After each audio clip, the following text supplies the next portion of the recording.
This evening we're going to talk about writing your personal statement for nursing at Aberystwyth University.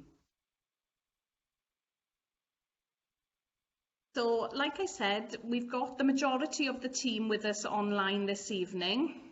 So we've got Sally, who's our principal lead. We've got myself. We've got Bleddyn. Unfortunately, Harrod's not with us this evening, but you will get to meet her in a fortnight. And we've got Chantal on the call as well. So we'll all pitch in at the end to answer any questions that you may have in relation to the course or in relation to the statement writing. Just to give you some session aims of what we hope to achieve this evening on this call. We'll explore what a personal statement is, and if this is the first time that you're applying for an university course, in particular through UCAS, this may all be new to you. So we'll consider what should be included within that personal statement, in particular for a nursing degree, and what we may be looking at within Aberystwyth University as well. We'll look at how to structure your personal statement, and also explore your qualities, because each and every one of us will have individual qualities that we can bring into a nursing career. And we'll also provide you with the opportunity, as I said, to ask any questions at the end. So, like Rob has already said, feel free to unmute yourselves at the end to ask questions, or you're more than welcome to ask them via the chat facility, which my colleagues will also monitor along the way. So thinking about UCAS then and writing the personal statement. So within your application process, the personal statement is very, very important, and it's the section that you're able to sell yourself. It's the opportunity that you get to really give everybody, a reader, which is the admissions tutor, a feel of the kind of person you are and the qualities that you hold as well.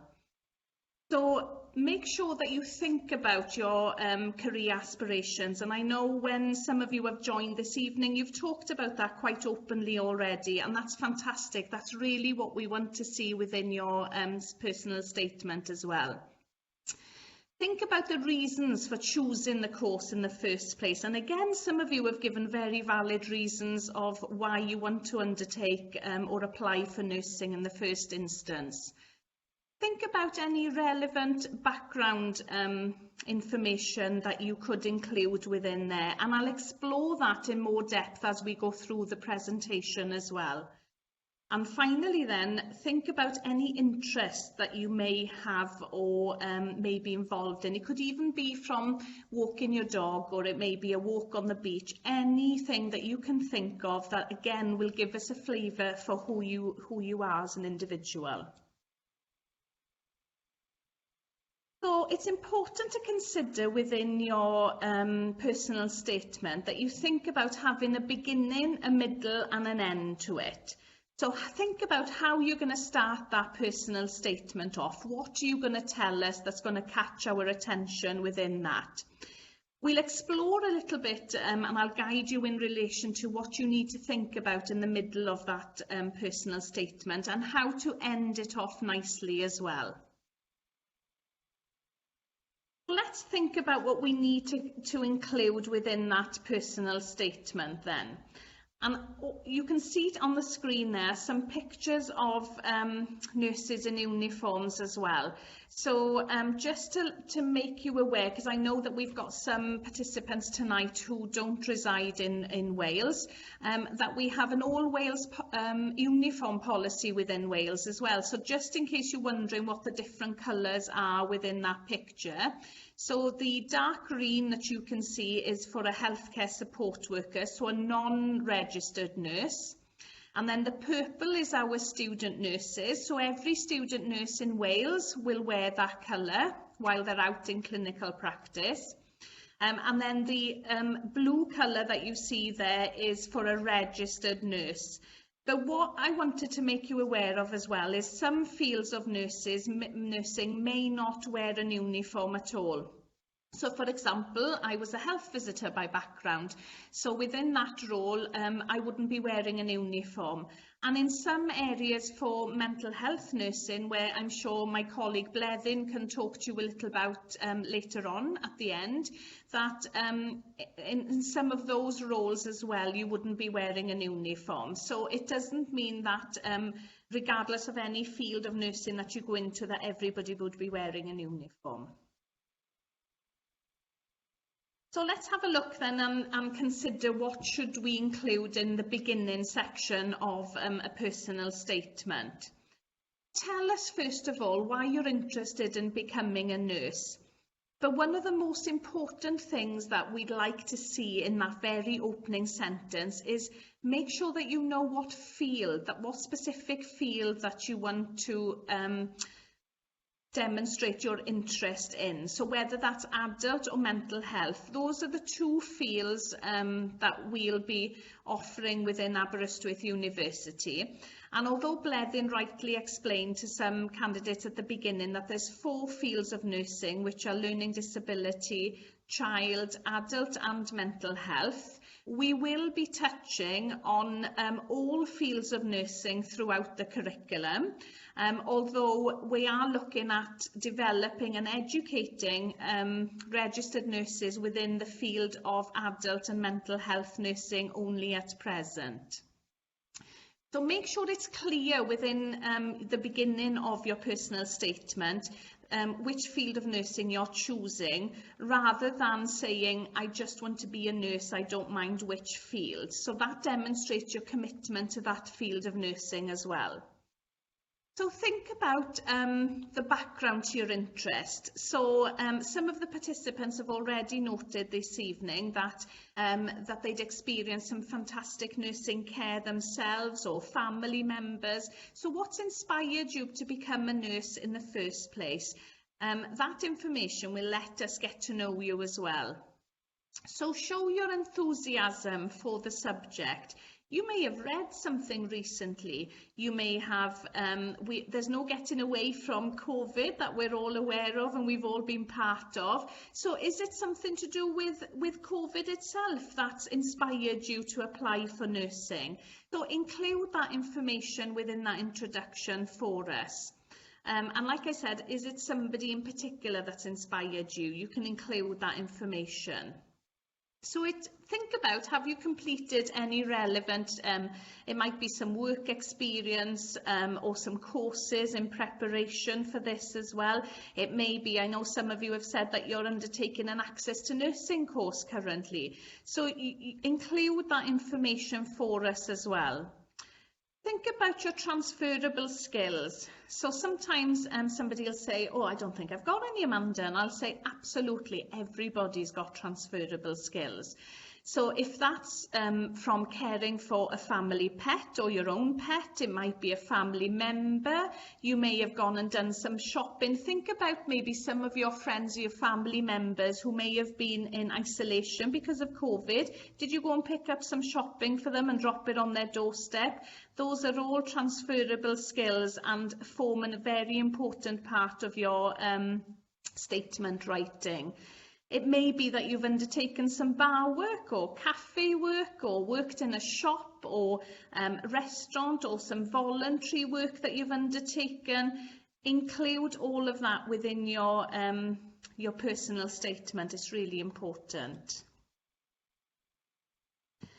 So things that you may want to consider as well is writing how to start off your statement then. So think about, I've just given a suggestion here how you could open it up. So my ambition is to become an adult registered nurse, and then you can go on to explore why. Or if you're going to put my ambition is to become a mental health nurse. So again, the importance of not including adult and mental health there together, because that would confuse us to what field of nursing you really want to study. So consider what would make your application stand out from others. What qualities would you have that maybe somebody else may not have presented. Doesn't mean that they don't have them, it just may mean that they haven't presented them to us during their personal statement. So thinking about moving on to the middle part of your personal statement, this is where you provide the evidence to show your interest of your chosen course.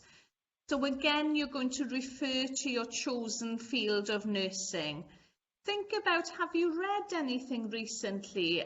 So if you're considering something like applying for mental health nursing, it may be that you've read an article, or it may be that you've seen a programme on TV, or you've heard something on the radio in relation to maybe the increased mental health in young people or in the farming community. So think about what your reading is and include that within your personal statement as well. Think about how your studies relate to nursing. How have they helped? What are you studying currently? Or maybe some of the subjects that you've studied in school or college, or maybe you've done an online course to try and develop your knowledge and skills further. That's really important within your personal statement. Think about relevant aspects of your jobs, placements, work experience. Like I said earlier on, any volunteering, training, achievements, even if it's a graded piano qualification that you've had, this is all relevant in letting us get to know you as well. So you can include all that information, or if you've been involved in the Scouts or the Brownies, for example, do include all that information. It's really important. I've touched on those transferable skills already. So like I said, everybody's got transferable skills. And if you're not sure exactly what that means and you want some clarity in relation to some of the experience, we'll have our nursing email address at the end. Feel free to drop us an email to ask us a question following today's event. We'll be more than happy to respond and guide you further. So think about what your skills, your knowledge and your values are as well. So think about things like compassion, empathy, because those are skills that naturally people have, and we can nurture and develop those skills further within the course then within the university. And again, you'll develop those skills further. So even if somebody is quieter, it doesn't mean that there's no place in nursing. That's what's fantastic about nursing, is there's an area that suits everybody.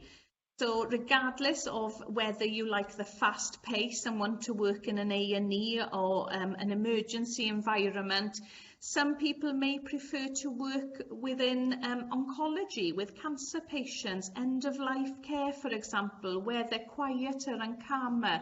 And again, that's what's fantastic about nursing, is those opportunities are there for everybody. And we spoke a bit last week in the webinar last week about the different speciality areas that you can go into from nursing, regardless of the field that you register in. Think about how you're going to end and close your personal statement as well. So do you have any hobbies, for example? So even, like I said, even if it's just walking on the beach or walking the dog, it might be cooking, it might be that you play netball. Think about including those.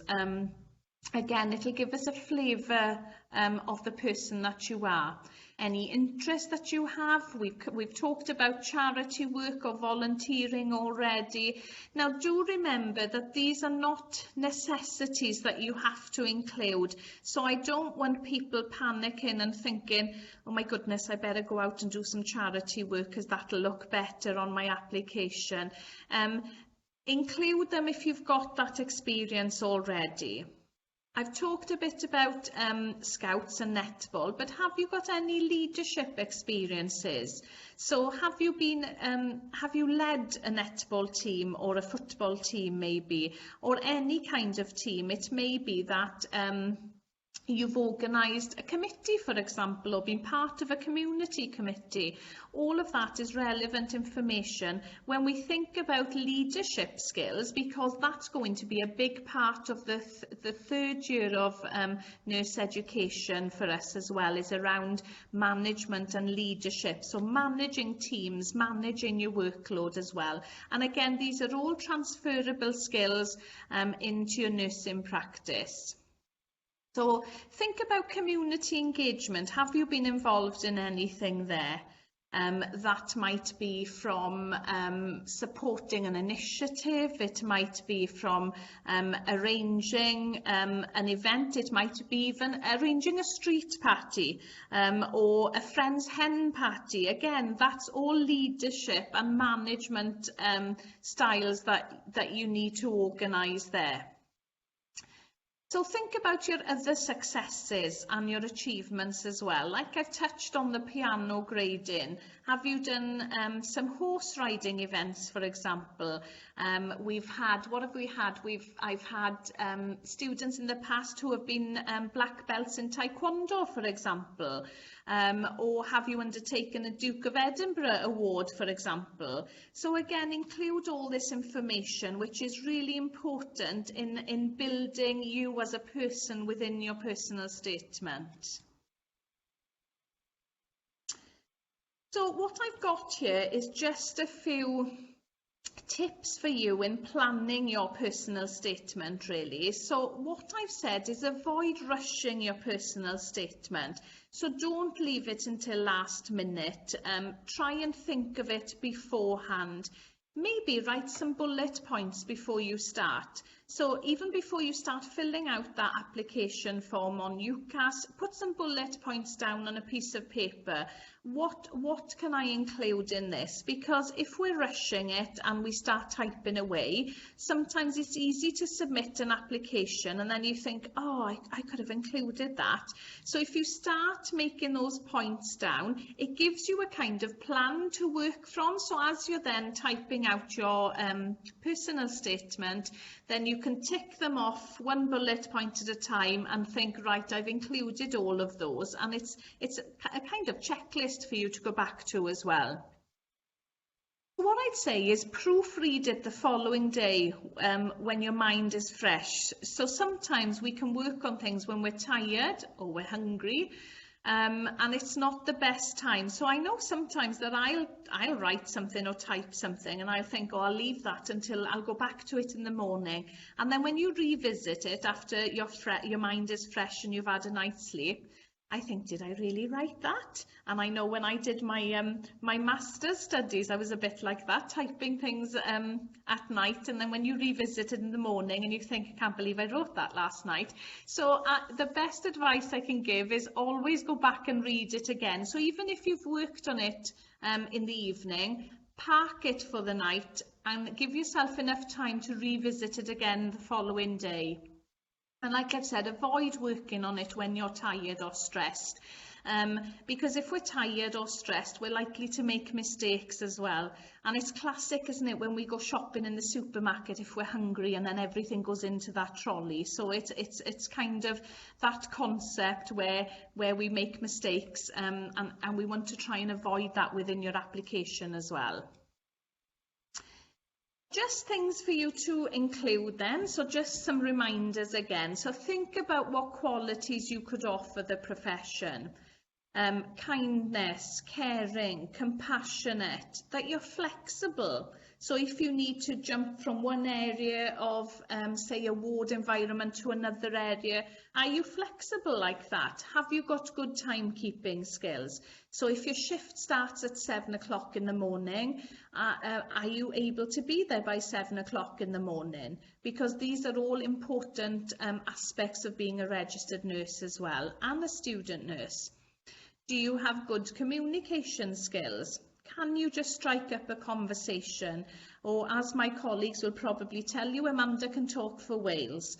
And that's a skill, and I always say, but that's a positive skill of being a good nurse, isn't it? That you can just strike up a conversation and chat to anybody.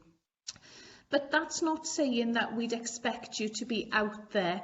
Like I said, there's a space for everybody within nursing. So even if you're a quieter person or somebody who's a little bit more shy, that's fine. We can nurture those skills in you as well. So please don't let it put you off.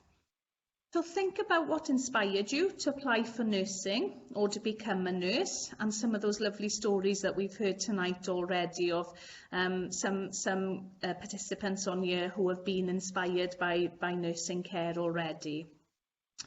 Think about what your aspirations for the future are. So some have said already they'd like to become registered nurses and work within like an A&E department, and that's fantastic.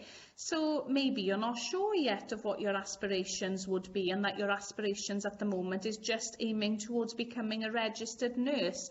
So again, having that support throughout your education and the experiences will nurture your decision of where you would prefer to work when you become registered nurses. So demonstrate some knowledge of the NHS within Wales as well, because it does differ from England, and I've referred to the All Wales Uniform Policy as one of the differences already. So in England, for example, that different health boards there will have different uniforms for their own health boards, where in Wales, regardless of where you might go into the community or the hospital setting within Wales, everybody will have the same coloured uniform for that level. We also have commissioned places for nursing in Wales, so it means your tuition fees are paid for. But what it does mean is that you are then tied to work in Wales for 2 years post-registration.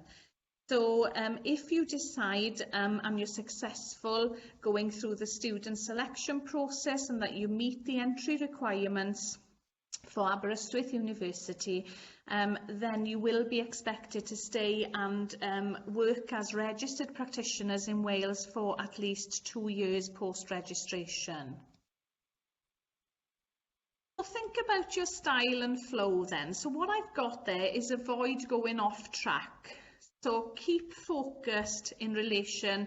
That's where I was saying writing a little plan beforehand, having those bullet points is really, really important in preparing to write your personal statement. Set the tone for the reader. Allow the admissions tutors to really get to know you. Avoid using, obviously, any offensive language within or being judgmental within that personal statement.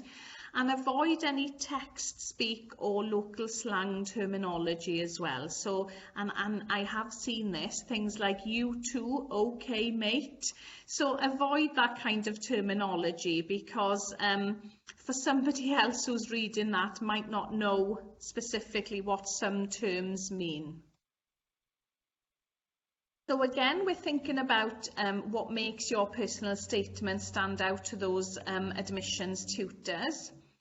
And also be mindful that it will give you an allowance on UCAS as well, how many words, for example, that you can use within your statement. And it's okay to use all those character allowances or as close to as you can. So the more information that you include to sell yourself will only support your application further. But be yourself within that application as well. We really want to get to know you as an individual. Get someone to proofread your statement. If you've got somebody at home with you, hand it across to them and say, read it for me. Does it make sense to you? Because it's the same concept as us picking up that personal statement within the university. And what I've included there as well, use the spell checker facility.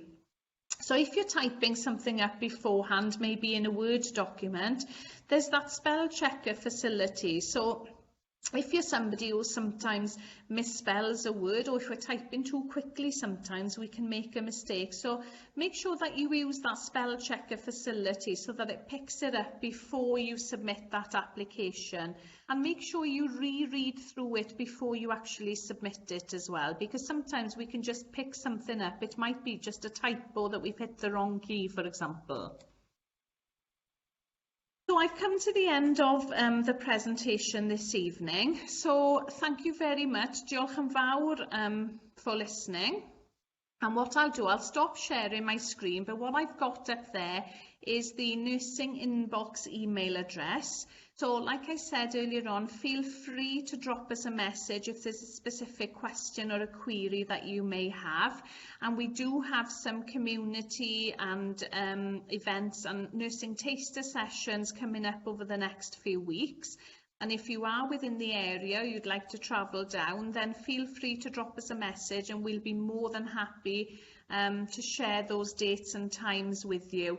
I've also included in the chat already the link to our Healthcare Education Centre web page.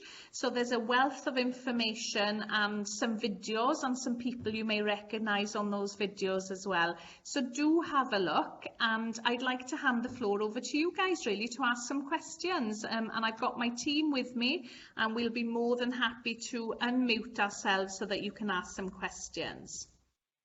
And Juma, so you're saying you're still very unsure about what to write in your personal statement. So what would you say, so just addressing the Aber team, to someone who was sort of feeling indecisive about what's important, you know, sort of perhaps feeling that pressure, indecision and things that come with that sort of stress as to what you should put in there? What would you say to Anjuma in this example? Does one of my team want to jump? I'm mindful that I've been doing all the talking, so maybe I can invite some of the team to jump in there. Maybe Yeah, I'm happy to jump in there. So sort of my advice really is, because Amanda gave a very comprehensive sort of presentation there, you know, with an emphasis on the structure, what to include, some tips and some things not to do. So when you're thinking about writing a new statement, it's sort of about selling yourself, as Amanda said. So the admissions tutor has seen this information about you, and it's somebody, that's somebody attractive who we want to offer a place.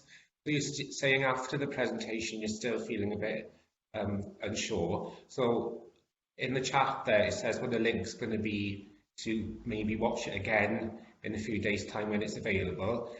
But also online, there's lots of advice. There's the UCAS guidance on writing a personal statement.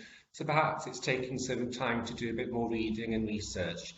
But some of the tips Amanda has said about you've got to write a list, start making a bullet point, and gradually, hopefully, you start building up a picture of what you'd like to include in your statement. Then I think that's really helpful, that building something up rather than feeling you have to write it and finish it all in one go and know what to put in immediately. I think that sort of process of building up gradually, and as Amanda, you were saying about taking sort of breaks to come away, reflect and then reread. I think, Anjuma, hopefully that will help you to sort of decide what you really want to put in there rather than sort of thinking about it as a whole and thinking it's very daunting. So hopefully that helps a little for you, Anjuma. So I've just come across to Chelsea's. So you've got a question, Chelsea. In our personal statement, should we write hello and our names, or just jump right into the introduction and talking about ourselves? So what would you say to Chelsea? I would say no, just jump into the information, because your application will already include your name and your details. So I would just start off with saying what inspired you to become a nurse in the first instance. Some of the tips, you may want to re-watch this video like Bleddyn rightly noted, and look at the tips. There's a lot of information online also in relation to writing a personal statement, and again, like Bleddyn said, there's some good tips on the UCAS web pages as well which you can access.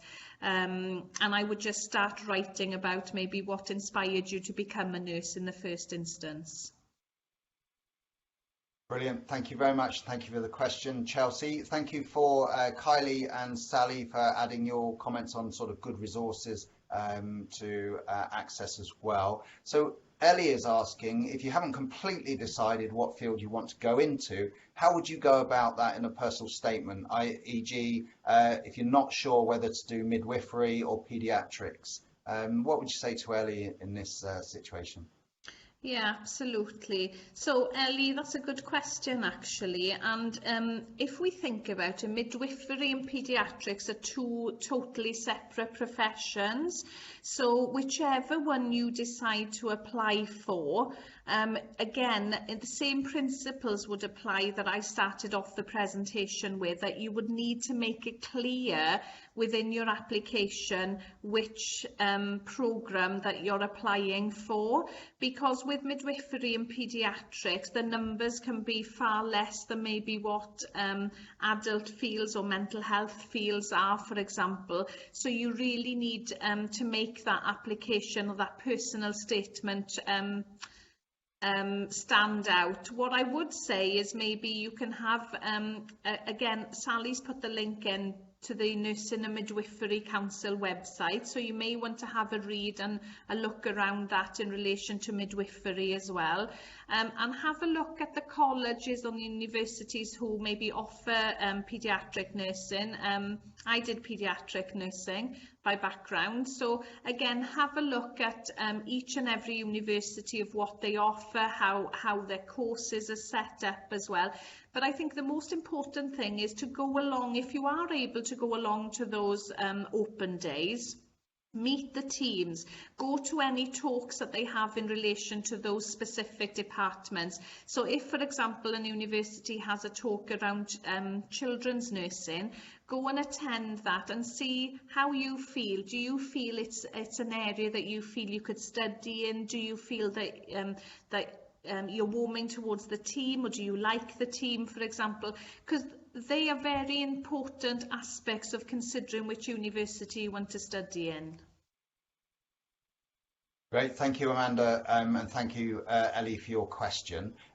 So we've got a question from Harriet. So what's the difference between a BSc, a BN, an MN in courses when looking at courses on UCAS? Can you help Harriet with that question, please? Yeah, Sally, do you want to answer that one? I want to give you the opportunity. Thanks, Amanda. Yeah, can you hear me okay, everyone? Yeah. It's just different types. So you've got two things there. You've got different types of degrees, and you've got different kind of qualifications that you'll come out with. So the Bachelor of Science is just a different name for a degree, and then you've got a nursing degree. So it's BN it stands for Bachelor of Nursing. When you go on to the other question, there was about MSc, or anything that's got an M in it is usually a master's degree, so that's a different qualification. So normally you need to just check the entry requirements for those to make sure that you actually meet the master's degree entry pathway. So your BNs and your BScs are kind of a first degree, and then usually your master's degree requires a first degree to start the master's. I hope that makes sense. Great. Well, thank you very much, Sally. Perhaps we can just hear quickly from Harriet. Did that clarify things for you, Harriet? Yeah, I was just wondering because I was having a look on UCAS, but I didn't understand what difference having that master's actually made. Because I know you study for an extra year, but I don't actually know what you cover that makes your nursing career different. That's a really good point, actually, Harriet. So a first degree, most areas now are all degree level entry. So the first part of if it's a 4-year master's programme, so the first part is all about you getting your first degree. The master's add-on bit just gives you a higher level of kind of qualification, or quite often it's tied to even a different field of nursing. So you can do 2 fields of nursing with, one is the first 3 years and another for the 4th year. So all nurses in the UK now are graduating with a first degree. So some people would say, well, a master's degree means I've got more sort of academic skills, but in terms of caring for people, Harriet, I've got to be honest, I think the qualities that you learn about nursing anyone, whether it's a first degree or a master's level degree, are most important. How to be a good nurse is probably the critical thing for me. Okay, thank you. Thanks, Harriet. Thank you, Harriet, and thank you, Sally. We'll come to Rebecca in a moment. We'll just cover Chelsea's question. So Chelsea is saying, what are the entry requirements for adult nursing at Aberystwyth? I think that it's different on UCAS to what it is on the university page. So it may be that we have to clarify this offline, but if anyone is able to respond to that at the moment, that would be great. Yeah, thank you, Rob and Chelsea, for that question. What I would suggest, Chelsea, is drop us an email to the nursing inbox, and we'll check that out. I'm not aware that they are different on UCAS to what they are on the web page, but the ones on the web page are our entry requirements for Aberystwyth University, and I know that they're correct. So if you haven't got the link, it should be in the chat facility for you to have a look. But if you need us to check in relation to what entry requirements that you have currently, if you drop us a message to the nursing inbox, Bleddyn and Angharad, who are our admissions tutors, will be more than happy to have that discussion with you, or even arrange a Teams meeting if they needed to with you. Does that help, Chelsea? Okay, well, yeah, well, any further comments, Chelsea, then yeah, that's brilliant. Thank you, Chelsea. You're very quick at typing, Chelsea. That's very, very impressive. So thank you, Chelsea. And Rebecca, you've got some questions, I think. So let's go across to you, Rebecca. Yeah, hiya. I just wanted to ask a couple of things. I've got two questions about the UCAS application. It's been said before by tutors that you get 4,500 characters, but on the UCAS application it says 4,000. So do we stick with the UCAS application and get it in 4,000 characters? Yeah, absolutely. I would stick to what UCAS guidelines are, because I'm sure it'll probably stop you from going any further after that 4,000. Okay then. And when's like the best time to get it in? Like, I know it's kind of earlier the better, but is there like a kind of month that you're hoping that people are gonna get these in, or? So we're actually planning our first student selection event, which is the first round of interviews, starting beginning of December this year. So the earlier, you're right, the earlier you get your application in, the better. So UCAS have extended their closing from the 15th of January towards the end of January, but I really wouldn't leave it until that point if you're able to do so. Try and get your application in as early as possible, and then if you meet the entry requirements, so the admissions tutor Bleddyn and Angharad will go through the applications as they're coming in, and if they meet the entry requirements and the pointing system that we have, you'll be then invited to come to one of the student selection events, and we've got some further student selection events dotted throughout January as well. Okay, and one last thing, it's not necessarily about the UCAS applications just being accepted in general. Obviously it's going to be a bit, harsh to say, I don't really know if it's a factor, but will having a child affect whether I get accepted or not? Because obviously if the little one's ill, obviously I won't be able to come and things like that. So is there support for that in the university? Absolutely, Rebecca, and that's a really valid question actually, and we've all got children as well, so we all need to support. We're a family friendly programme, and that's what we're aiming for. So it means that if, for example, there was a lead lecture that you weren't able to attend, we've got a blended approach in place, which means that you'll be able to join via a kind of link on Teams, that you'd be able to join and be part of that lead lecture as well. So absolutely, and we're looking at part of the programme will mean that on Wednesdays will be non-teaching days.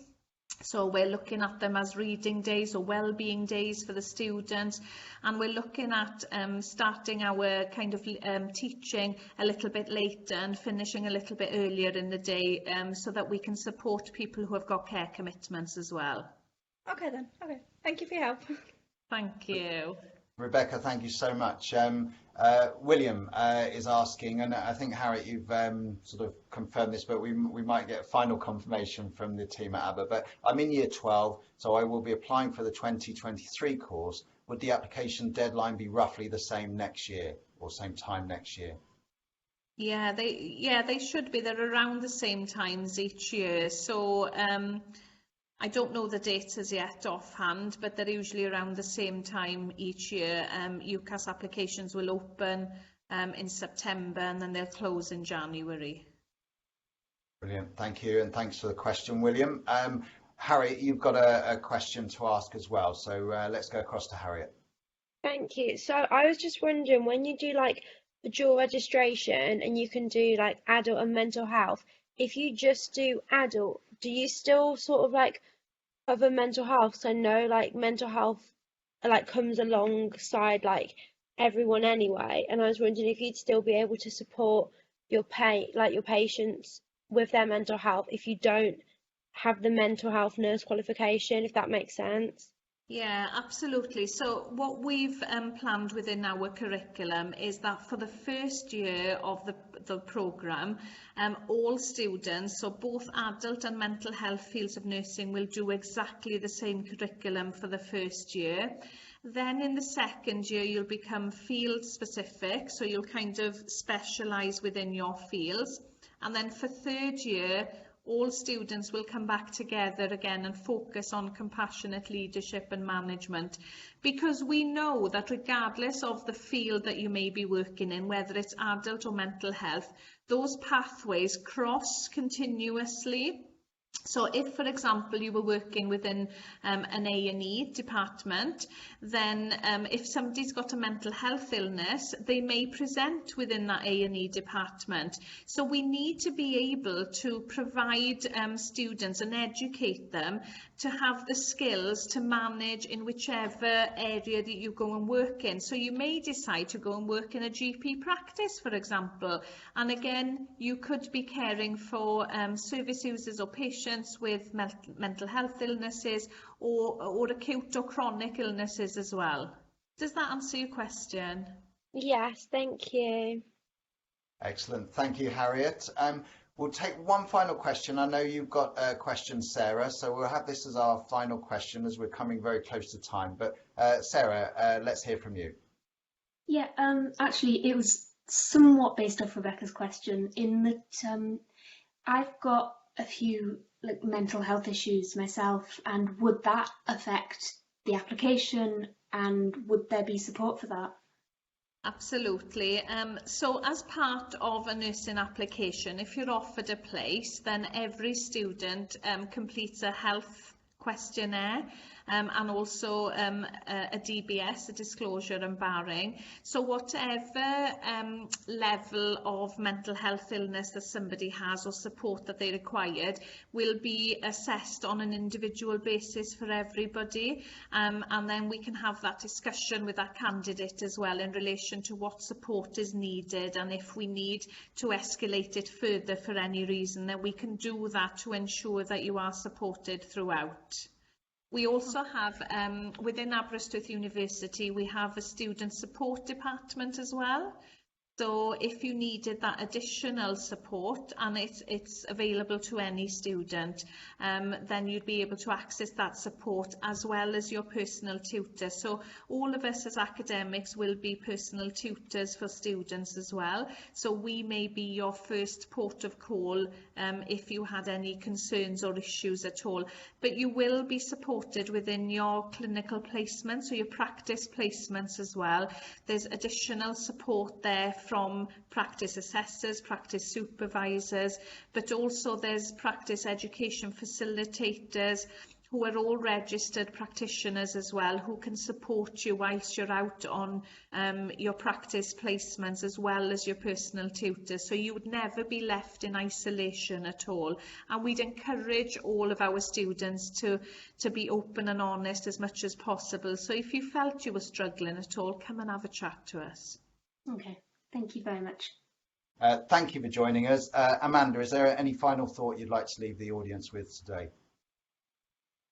if you've got any queries, like I said earlier on, please don't be afraid to drop us an email, and we all have access to that nursing inbox, and we'd be more than happy to answer any queries you may have.